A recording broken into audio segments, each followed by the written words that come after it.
ఒక సాంగ్స్ కోసం scenes create చేసేసి కంప్లీట్గా ఒక ఫోర్స్డ్ ఎమోషనల్ అనిపించింది తప్ప ఎక్కడ అంత గ్రిప్పింగ్ అనిపించలేదు, ఎక్కడ అంత ఎంటర్టైన్మెంట్ కూడా అనిపించలేదు అన్న. కంప్లీట్గా అస్సలు లేదు, కాలం 1% కూడా ఈ సినిమాలో లేదు. వీళ్ళు ఏదో పిఆర్ మీడియాతో రుద్దాం అనుకున్నారు కానీ కంప్లీట్గా వరస్ట్, అసలు ఏం బాగాలేదు. అసలు యాక్టింగ్ కొంచెం ఇంప్రూవ్ అయ్యాడు అనిపించింది. కాకపోతే ఏంటంటే అంత కమర్షియల్ ఎలిమెంట్ వాళ్ళు ఎంత ప్రజెంట్ ఎగ్జిక్యూషన్ అండ్ యాక్టింగ్ బాగున్నా సరే బేస్మెంట్ బాగాలేదు. సో ఒక స్టోరీ కానీ ఒక ఎగ్జిక్యూషన్ కానీ అవి బాగాలేవు. అది ఇంకా బాగుంటే కొంచెం నెక్స్ట్ లెవెల్ ఉండేదేమో కానీ తర్వాత చేయాల్సిన మూవీ అయితే ఇది కాదు. బీజిఎం ఒకటి బాగుంది, శామ్ బీజిఎం ఒకటి చాలా బాగుంది. ఇంటర్వెల్ సీన్స్ వచ్చే బీజిఎం చాలా బాగుంది. సాంగ్స్ కూడా ఏంటంటే ఏదో పెట్టాలి అన్నట్టు పెట్టారు తప్ప ఎక్కడ అవసరం లేని సాంగ్స్ పెట్టుకున్నారు, సినిమాని ఏదో నాశనం చేశారు. కంప్లీట్గా ఏంటంటే సెకండ్ హాఫ్ ఒక 10-15 మినిట్స్ అయ్యేసరికి ఇంకా మనం ఎందుకు మనం బయటకు వెళ్ళిపోవచ్చు కదా అన్న ఫీల్ అయితే వచ్చింది. ఎక్కడ అంత ఇంట్రెస్టింగ్ ఎక్కడ అనిపించలేదు.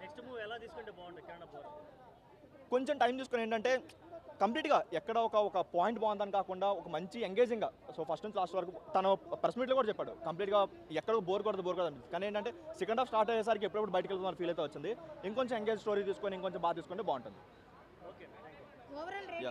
ఓవరాల్ రేటింగ్ 2.5 ఇవ్వచ్చు. మెయిన్ యాక్టింగ్ అంటే హీరో గారి యాక్టింగ్ ఇంత మూవీతో కంపేర్ చేసుకుంటే చాలా బాగా యాక్ట్ చేశాడు. కాకపోతే ఏంటంటే ఇద్దరు హీరోయిన్స్ ఉన్నారు కానీ ఎందుకో సెకండ్ హీరోయిన్ బాగా యూజ్ చేసుకోవాలనిపించింది.